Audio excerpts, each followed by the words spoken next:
It has been quite a while. My hair is now purple. I have not been filming videos and I just wanted to sit down and explain why I've not been filming videos, as well as just going through the books I read in December, which is only one book, so I didn't feel the need to have a separate video for an update and that December read, so I'm going to be doing them together as one video.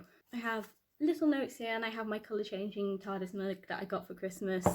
So I am not going to have a posting schedule at all for making videos during this term. That is because I am a third year literature student at the University of York, so I am in the most stressful term I'll have for my BA degree right now. I've got modules going on, I've got dissertation going on, and I just didn't want to add extra pressure of my own enforced deadlines that would be YouTube videos and blog posts. So that means that I'm not going to be doing monthly reads for 2020. Instead, when I get to my summer term, when I'll only have the dissertation and no contact hours and no module things, and when things die down a bit and my dissertation has been handed in and I'm free from all my BA stress, that I'll start doing videos again, and I'll do a recap of all the books I've read at that point instead of doing January, February, March videos.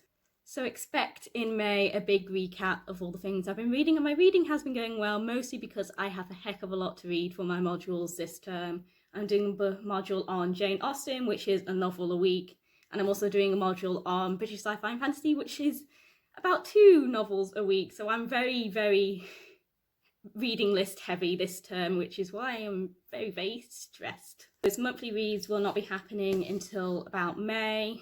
The Feelingmyshelf reading vlog, I am still reading the December book, which is The Miniaturist. I'm only halfway through. That's because I haven't got time to do any of my own reading, and I didn't have much time over Christmas because that's a stress-free thing.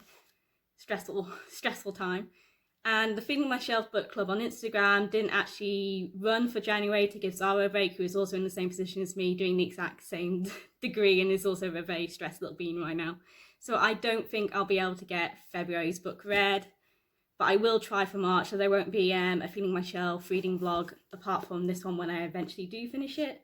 In terms of the books that matter, unboxings as well, I do have the January box, and I do want to make a video on this. It'll probably be very delayed, but I will not be buying Books That Matter boxes for February, March, maybe even April. This is because I want to save up some money, and I don't want to actually work at my lifeguarding job over these holidays, because I found over Christmas, whilst having 2 essays due, that it was very stressful to fit in work as well. And I'm a casual lifeguard, so once I tell work I'm available, they'll grab me at every opportunity, which means I ended up working a lot and had very little time to do my essays, and there is a very stressful vlog about that coming soon, but I want to, it's filmed, but I just want to round it off when I get my marks for it, so you can see whether the stress has affected my marks. So I'm trying to work as little as I can over Easter so that I have more time for the 2 essays and the added stress of a dissertation this time around, so it's not just the same stress as Christmas, there's extra stress. So I'm trying not to work, which means I have to spend less because I need the money to eat. So I'm not going to be able to afford Books That Matter boxes for the next couple of months, which is a shame because January's box was fairy tales, and they really killed it with this box. They did great with it. And February's theme is banned books, which would be an amazing theme, but I need to prioritise and not spend. So Books That Matter unboxings, there will be January one, very delayed at some point in the next month or so, but there won't be regular unboxing videos. So don't expect regular videos. If I have time to film things, or probably more vlog-like videos, they might go up, they might not, but just don't expect anything until the summer. And so just to finish off my monthlies for 2019, so I kind of kept up with it every month for a year. And the only book I read was The Subtle Knife by Phillip Pullman, which is the second in the Northern Lights Historic Materials trilogy. And I did not enjoy this as much as the first book. The first book really captured me in its magical lore, but because this book moves away from the world that Lyra was born into and moves quite a lot into our world, it lost its magic and its allure for me.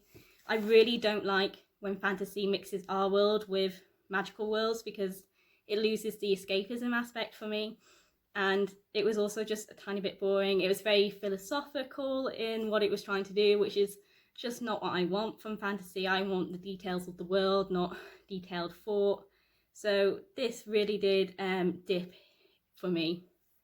I found the pacing really rather weird, and I think that the one thing that the show has done well is including Will's story, which is this book, into the first series of his Dark Materials, so that they blend together instead of just having this as its own separate book, which slowed down its pace for me. I did really like some aspects of it. I did like the spectres, I did like the witches being involved in it, but there wasn't enough like Mrs. Coutler for me. There wasn't enough of any of the other characters that I really like, so it just really dipped. I have heard some people say that the third book in the series gets better because it moves back into that magical world and into a big battle, and I've also heard some people say don't bother reading the third book. I think I will, but the series started off really strongly for me with the Northern Lights, and I'm really disappointed with the way it's going, and I think I'm going to finish it, but it's not going to be in my top ever series I've ever read.